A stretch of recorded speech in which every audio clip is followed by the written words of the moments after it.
Hi friends, मैं आज आपनालोকক आटा बेसन और गुड़ दी बनवा बर्फी एटा देखाम जिटुर बारे मोर प्रयोजन 1 कप आटा 1 कप बेसन रिफाइनक 1 कप नाइ लोआ अकमान कमाई लैसु और गुड़ो तेने भावे 1 कप नलय अलप कमाई लैसु और लगत बगा तिल।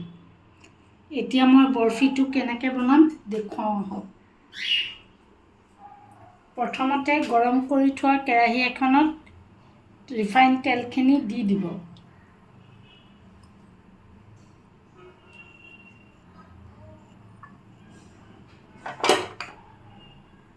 সেই তেল प्रथमते आटाखिनि दी भाजी लব অলপ সময়।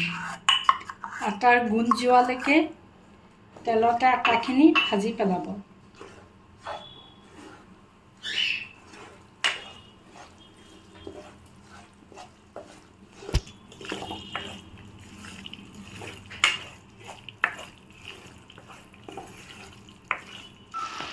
2 मिनिट आटाखिनि एनेदरे भाजी लोৱাৰ পিছত আপোনালোকে তাত বেसन কাপ দি দিব আৰু বেসনখিনি দিয়াৰ পিছত আকৌ 2 মিনিটৰ কাৰণে আপোনালোকে আটা আৰু বেসনখিনি খুব ভাল ধৰণে ৰিফাইনত ভাজি ল'ব।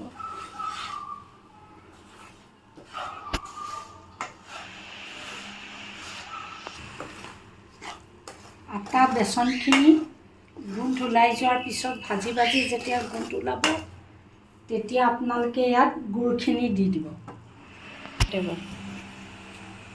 গুড়খিনি মই এই হেৰিখনত অলপ পিহি লৈছিলোঁ আৰু পিহি লোৱা গুড়খিনি মই ইয়াত দি দিছোঁ। এতিয়া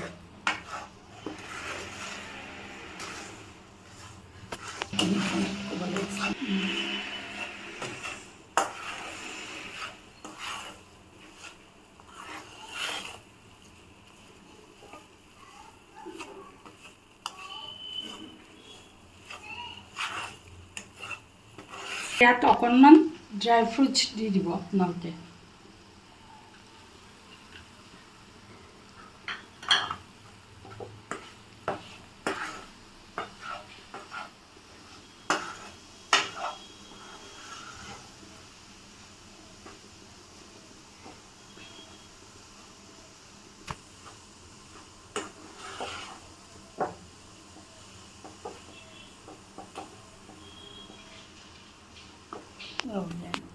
থালত তেল সানি ল'ব বা ঘিউ সানি ল'ব, তাত এইখিনি ঢালি দিব।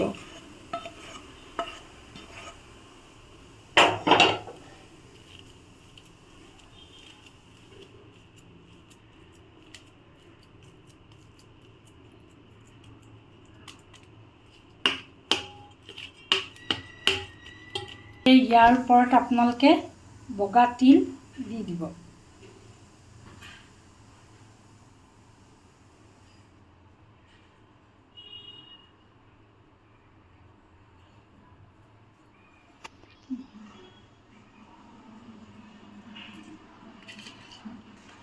অলপ দেৰি আপোনালোকে আধা ঘণ্টামান থৈ দিব।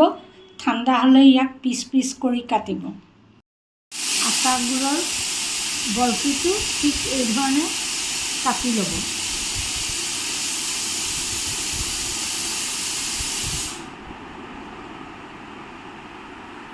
চাৰিচুকীয়া চেপত হওক বা বৰফি চেপত হওক, আপোনালোকৰ যিটো চেপটো পচন্দ হয় সেইমতে কাটিব।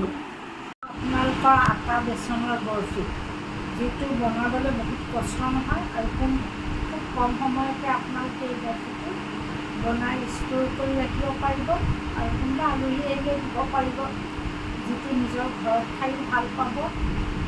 মই আজি আপোনালোকক আটা বেচনৰ যিটো বৰফি দেখালোঁ সেইটো দেখি আপোনালোকে কেনেকুৱা পালে মোক জনাব আৰু মোক কমেণ্ট কৰিব, ফ'ল' কৰিব আৰু ইউটিউব চেনেলটোত ছাবস্ক্ৰাইব কৰি বেল আইকনৰ ঘণ্টিটো দবাই দিব বুলি মই আশা ৰাখিলোঁ।